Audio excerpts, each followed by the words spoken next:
Hey everyone, welcome back to my channel. তোমরা সবাই কেমন আছো? আশা করছি সবাই ভালো আছো আর আমিও ভালো আছি। চলে এসেছি আরও একটা নতুন ভিডিও নিয়ে। সবাইকে জানাই সরস্বতী পূজার অনেক অনেক শুভেচ্ছা। আজকে সরস্বতী পূজা তোমাদের কেমন কাটলো অবশ্যই কমেন্ট সেকশনে জানিও। আমার তেমন বেশি একটা ভালোও যায় নাই আর তেমন খারাপও যায় নাই।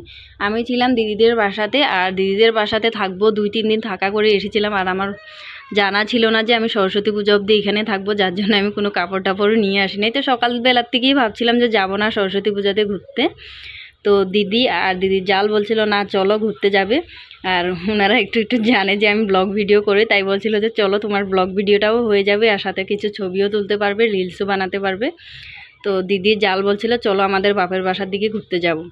তো ওইখানে গিয়ে 4 লাইন ছিল রাস্তাতে, ভাবছিলাম কিছু ছবি তুলবো, রিলস ভিডিও বানাবো, কিন্তু এত পরিমাণে রৌদ্র ছিল আমরা যখন বেরিয়েছি তখন কোনো রিলস ভিডিও ছবি তোলাই যাচ্ছিল না, এত পরিমাণে রৌদ্র ছিল।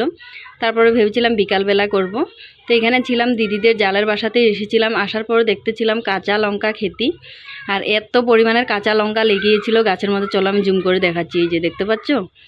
তো এই সাইড থেকে ধরে ওই সাইড পর্যন্ত শুধু কাঁচা লঙ্কা খেতেই ছিল, এত সুন্দর লাগতেছিল দেখতে, মানে পুরোটা সবুজ। তারপরে এখানে দেখতেছিলাম আমার আলু খেতিও লাগিয়ে রেখেছে, ওনাদের নিজের নাকি এগুলো খেতি। তারপরে এখানে ভেবেছিলাম একটু রিলস ভিডিও করব, আর এখানে আমার একজন সাবস্ক্রাইবারও ছিল, উনিও দেখে বলছিল হ্যাঁ এখানে রিলস ভিডিও বানাতে পারবে, অনেক ভাল লাগবে দেখতে। তারপরে এসেছিলাম রিলস ভিডিও বানাবো বলে, আর সবাই আমাকে দেখে এখানে এসে বসেছিল, দিদির জালের দিদি তারপরে বৌদি ওরা সবাই।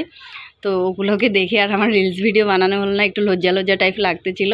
তো সবাইকে দেখে বললাম একটু হাই করে দাও, তো ওনারও হাই করে দিয়েছিল। তারপরে এখানে একটা রিলস করেছিলাম, আর রিলসটা হয়তো তোমাদের সাথে আর কি আগে পোস্ট করে দিয়েছি, তোমরা দেখিয়ে গিয়েছো। কী গান ছিল একটু কমেন্ট বক্সে জানিও। তো যাই হোক, এইখানে দিদিদের বাসার থেকে আবার ওদের কাকুদের বাসাতে গিয়েছিলাম। তারপরে এইখানে দেখতেছিলাম আরও কুল, এত পরিমাণে কুল লেগেছিলো, এগুলো বড় বড় যে কুলগুলো হয় না সেইগুলো।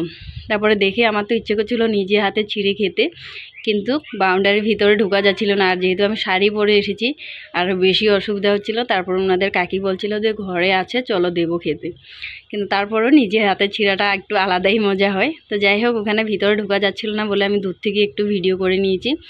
তারপরে এখানে সবাইকে বাই বাই করে আবার আমরা বাড়িতে চলে যাব। ওইখানে গিয়ে আবার দিদিদের বাড়ির সামনে একটা পূজা হচ্ছিল, ভাবছিলাম সেইখানে ঘুরতে যাব।